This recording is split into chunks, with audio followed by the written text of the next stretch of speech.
How do I know it's a mess? Warning, what you are about to hear is the truth, the whole truth, and nothing but the truth.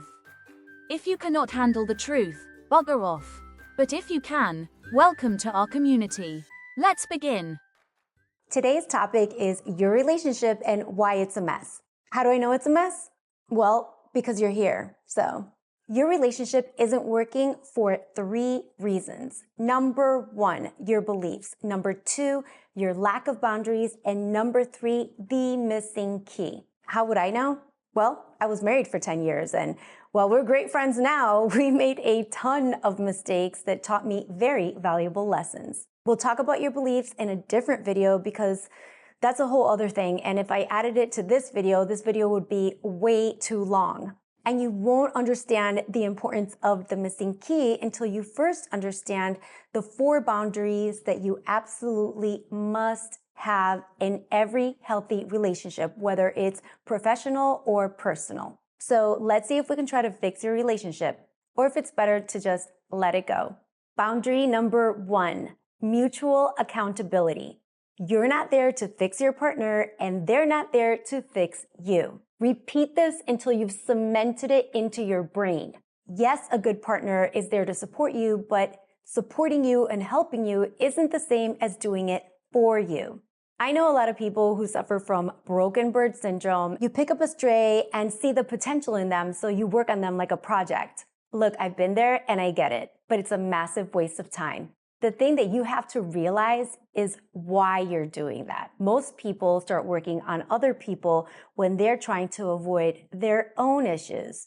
Get it? Think about it and you'll see I'm right. Whatever time and effort you're spending on fixing them, you could have just spent on fixing yourself, which is the greatest gift that you can give to yourself. And there's so many free resources available to you, including this channel, to help you identify what's going on and give you the tools so that you can overcome your baggage. We all have baggage from childhood, past relationships, and even traumatic events. But your baggage is your responsibility, not your partner's, and vice versa. What they should be doing might be obvious to you, but that's only because you weren't there when the issues started and you can't feel their internal struggles, just like they can't feel yours. This is why you couldn't fix each other even if you wanted to.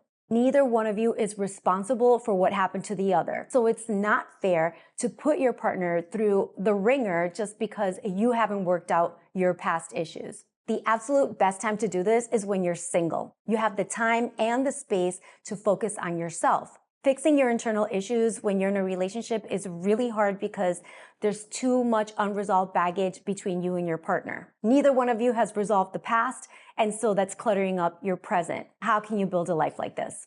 So if you're single, do not get involved with anyone until you can stand on your own 2 feet and you have worked through your issues. And don't get involved with anyone who can't take accountability for their own baggage and who isn't willing to do the work.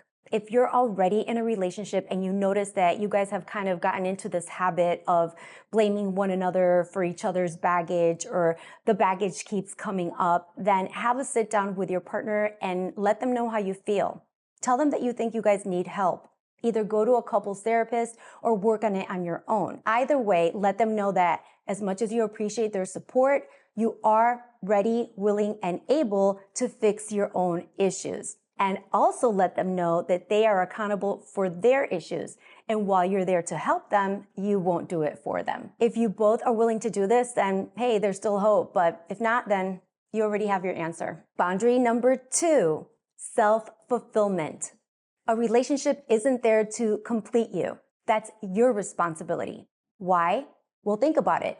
Whatever somebody gives you, they can also take away. So if you feel unfulfilled in any area of your life, whether it's your goals, your interests, your plans, your bucket list, whatever the case may be, realize that it's your responsibility to fulfill that. To do this, you're going to need alone time to invest in your interests, your hobbies, and your goals, and also to nurture relationships with the other people that you love, your friends and your family. When you realize that you can make yourself happy, you can relax and enjoy the time that you have with your partner because you're not expecting them to do that for you. Your life is good with or without them. This gives you the self-esteem and confidence to enjoy your relationship while it lasts, without freaking out anytime something goes wrong. When you're dependent on your partner for your happiness, it throws the power dynamics off. You're no longer partners. One of you is in control. If they're in control, they're going to lose respect for you, and you're going to lose respect for yourself.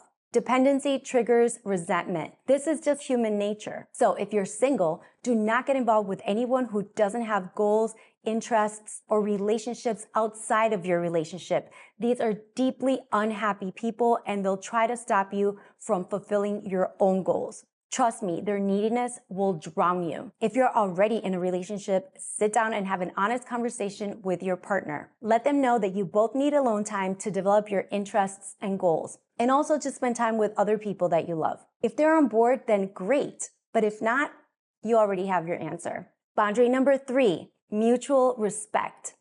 Before I say anything else, if you're in an abusive relationship, please, please, please get out while you still can. I did. If you need help, I'm going to leave a number down below in the description box for the National Domestic Violence Hotline. Happy couples can disagree without disrespect. This keeps their bond intact. But if you attack with words or actions anytime you feel angry or challenged, you break your bond and you lose your partner's trust. And once it's gone for good. To be honest, if the respect between you has been broken, the best thing to do is just break up. I'm not kidding.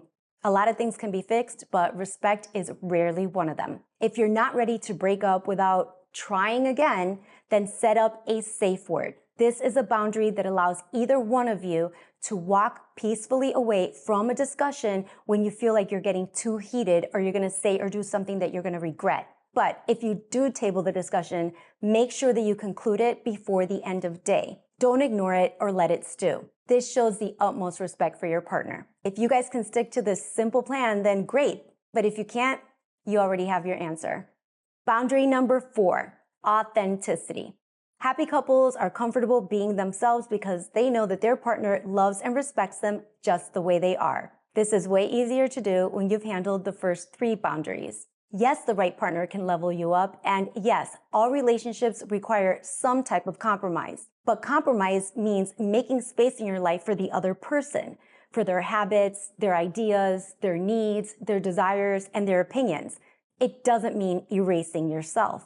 And leveling up is one thing, but if your partner is trying to change your entire personality, the truth is that they don't really like you. So why'd they pick you? Well, they're probably afraid to be alone, or they're working out their issues through you. Either way, no bueno. Liking yourself means respecting yourself. So if you're single, choose a partner who you like and respect just the way they are, because chances are they aren't going to change. And make sure that they understand who you truly are so that they can decide if they like you and respect you just the way you are. Don't pretend to be someone you're not, because it's always going to come back to you in the end. Stay authentic. If you're already in a relationship and you're either being controlled or you feel like you can't be yourself, then sit down and have an honest but firm conversation with your partner. Let them know what's off the table moving forward, whether it's your time, your habits, your friends, or whatever. If it's important to you, then reclaim it. If they won't respect your needs, then just break it off. Trust me, control is a recipe for misery, and it's not going to work. If you're the one that's trying to control your partner, that's because you haven't worked out your issues. The best thing you could do is just let them go and find a partner who can show up for them in a healthy and loving way. Then take the time to fix whatever's going on with you so that you can move forward. Now, this might sound like a big sacrifice, but honestly, it's going to save you a ton of time, and it's probably going to avoid something worse from happening. You can't control anyone but yourself. Get that through your head. The sooner you can accept that, the quicker you'll move on. And trust me, when you look back, you'll be glad you did it. There you have it. The 4 boundaries that you absolutely must have for any relationship to work, whether it's professional or personal. So what boundaries are you struggling with? Comment below. I'd love to hear it. Now, these boundaries are vital, but none of them will work without the missing key. This key will give you the power to call the shots in your own life. That's the next vid. See you there.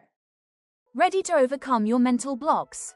Click the link below and grab your copy of Reframe It. Like and subscribe for more tips to help you level up. See you on the next vid.